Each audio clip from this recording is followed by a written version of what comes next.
Welcome back to our ongoing examination study of the Gospel of Matthew. We have been working our way through chapter 27.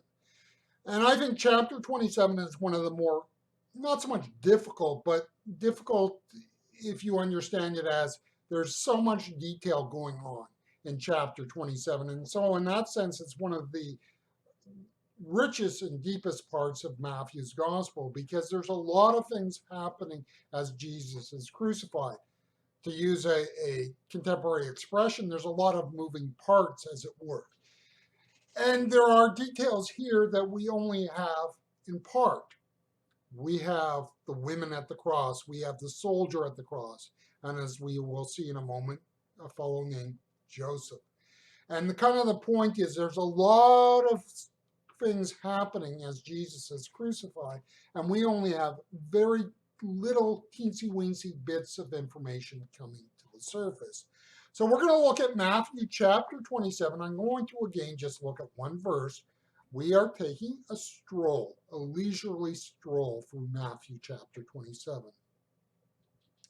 Verse 57, and I will be reading out of the Knox translation of the New Testament. Verse 57 says this.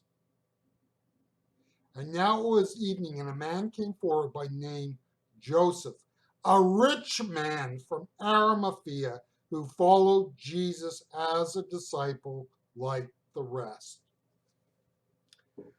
There are points in the Jesus story where we are reminded how little we actually know. Joseph of Arimathea is someone important at this juncture of the story. But it is also a case in which it's a person for whom we know nothing. Really, really nothing. I mean, first and foremost is how did Joseph and Jesus initially make contact? Where did they make contact? What was it that Joseph saw in Jesus? There's all sorts of questions here for which we are not given answers. Now, in the NIV or in the Knox translation, we are told that Joseph was a disciple. In other words, he was not just somebody who was curious about Jesus. He was not just someone who was entertained by Jesus. He was not somebody who thought that this guy was a good young man who got a raw deal from the religious authorities. He was a person who was an actual disciple of Jesus. So when we look at Joseph of Arimathea, do not see him as somebody who was simply impressed by Jesus or somebody who simply learned something from Jesus. He was not somebody who saw something amazing in Jesus' demeanor as he went to the cross. Those are not the things that left or were with Joseph. I'm not saying that these things are not what are unimportant. I'm just saying they're not why he was a disciple. It was the fact that Joseph of Arimathea was a disciple that makes him enter into the story here. He therefore had a real and actual relationship with Jesus. Now let's begin with this. When we look at Joseph, we can answer the question, what makes a disciple a disciple? What is the difference between an attender of church and a disciple? Is being a Christian the same thing as being a disciple? The foundational word for discipleship is the word commitment. People can be a member of a church because they were baptized there at 6 weeks old, for example. Or they could be attending a local Lutheran church because their Norwegian heritage requires that of them. A Christian can, from a Muslim perspective, mean a person of European heritage. A person can claim to be Christian because they go to church half dozen times a year. You can define the word Christian in all sorts of ways.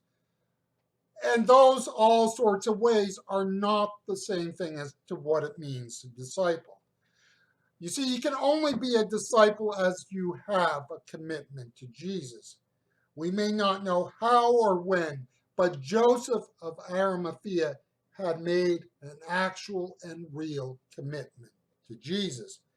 Joseph shows us, secondly, that a disciple who makes a commitment to Jesus will step out in his or her, as the case may be, faith.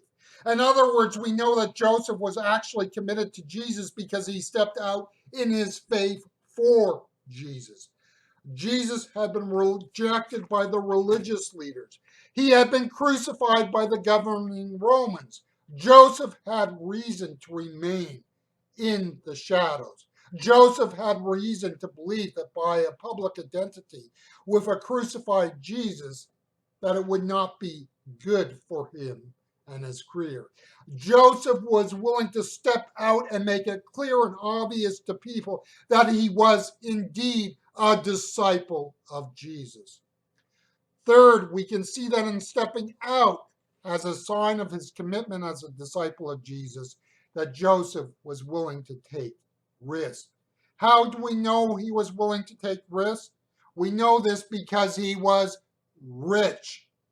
When you are dirt poor, you are not at risk of losing much materially. Now, as to how Joseph was rich, I have absolutely no idea. And I don't think we're ever going to discover why.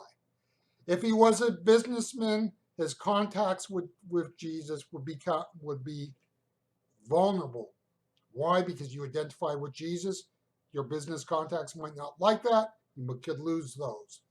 If he had important positions in society, and often rich people, especially in the ancient world, were the movers and shakers, he can make himself vulnerable by identifying with Jesus. If he had land, he was at risk.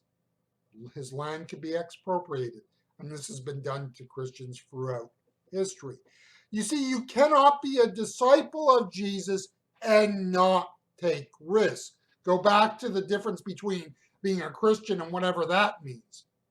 It doesn't often take commitment. It doesn't take risk. It doesn't mean that you stand out. Joseph of Arimathea was willing to take risks. Now, what those risks are different for everyone. I cannot tell you you do this, this, and this, and that's your risk. No, they are very, very different for each and every one of us. Joseph took the risk he needed to step out in faith because his commitment to Jesus was that important. In other words, the risks were a reflection of his commitment and a reflection of the fact that he was a disciple, and that was a reflection because he actually believed Jesus was that important to follow. Do we live in such a way that people know that Jesus is that important to us?